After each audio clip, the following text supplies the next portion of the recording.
ሰላም ቤተሰብ እንዴት ናችሁ? ደህና ናችሁ? ባላችሁበት ሰላማችሁ ብዝት ይበልኝ። ጨረቃዎቹ በቃ ተመስገን ብለዋል። ተመስገን እግዚአብሔር የተመሰገነ ይሁን።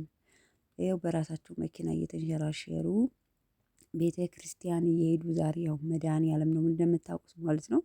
እና ሀይሚዬ ጋቢና ውስጥ ሆና ብሩኬ እየነዳ ቤተ ክርስቲያን ደስ አይልም? ወይኔ አምላኬ። ወደፊት ግን እንደዚህ ደግሞ ባልና ሚስት ነው ተጋብተው ልጃቸውን ይዘው ምናምን እንዴት ደስ እንደሚል ስለ ሁሉም ነገር እግዚአብሔር ይመስገንና በጣም በጣም በጣም በጣም ያስደስታል። እውነት ለመናገር ማለት ነው። አስባችሁታል? ቤተሰብ እኛስ በእነሱ ቦታ ብንሆን ብላችሁ ስታስቡት እኔ እንጂ አላቅም ምን እንደምል ማለት ነው። እና ስለ ሁሉም ነገር እግዚአብሔር ይመስገን ነው። ሁሉም ነገር ማለት ከተሰራ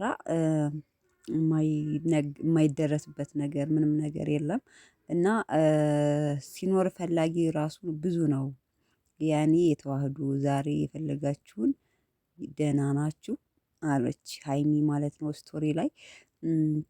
በነገራችን ላይ አዎ አንዳንዱ ሰው የሚያሽቃብጠው ሲኖራችሁ ነው። ሲኖራችሁ እያሽቃበጠ ሳይኖራችሁ ደግሞ ዘወር ብሎ ያላያችሁን ሰው እውነት ዘወር ብሎ ቼክ አለማድረግ ነው። በቃ ሲኖራችሁ የሚጠጋችሁን ሰው በስመ አብ ወወልድ ወመንፈስ ቅዱስ።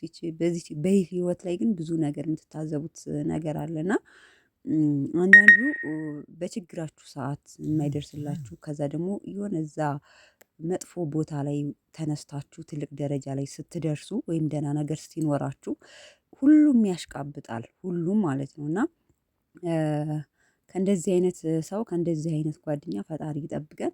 አሁንም እንኳን ደስ አላችሁ እንኳን ደስ አላችሁ እንኳን ደስ አላችሁ እላለሁ። በነገራችን ላይ የወሰድኩት የሆነ ሰው እንትን ላይ ነው እውነት ለመናገር ስቶሪ ላይ ምናምን ብቻ አላቅም ምን እንደምላችሁ ማለት ነው። እና ሀይሚዬና ብሩኬ አሁንም እንኳን ደስ አላችሁ እላለሁ። ይመቻችሁ እናቴ። በፈለጋችሁበት ቦታ ከፈለጋችሁበት ቦታ በራሳችሁ መኪና እየተንሸራሸራችሁ መሄድ ማለት በጣም የሚያስደስት ነገር ነው ማለት ነው። እና ስለ ሁሉም ነገር አሁንም እግዚአብሔር ይመስገን። ክብር ለመድኃኔዓለም። እንኳን ደስ አላችሁ በድጋሚ። የመዳም ቅመሞች ያው የእናንተ ውጤት ነው ይሄን ብሩኬ እዚህ ደረጃ ላይ እንዲደርስ ያደረገው። እናንተንም ባላችሁበት እግዚአብሔር ይጠብቃችሁ ማለት ነው። በሌላ ቪዲዮ እስከምንገናኝ ባላችሁበት ሰላማችሁ ይብዛ። ባይ ባይ።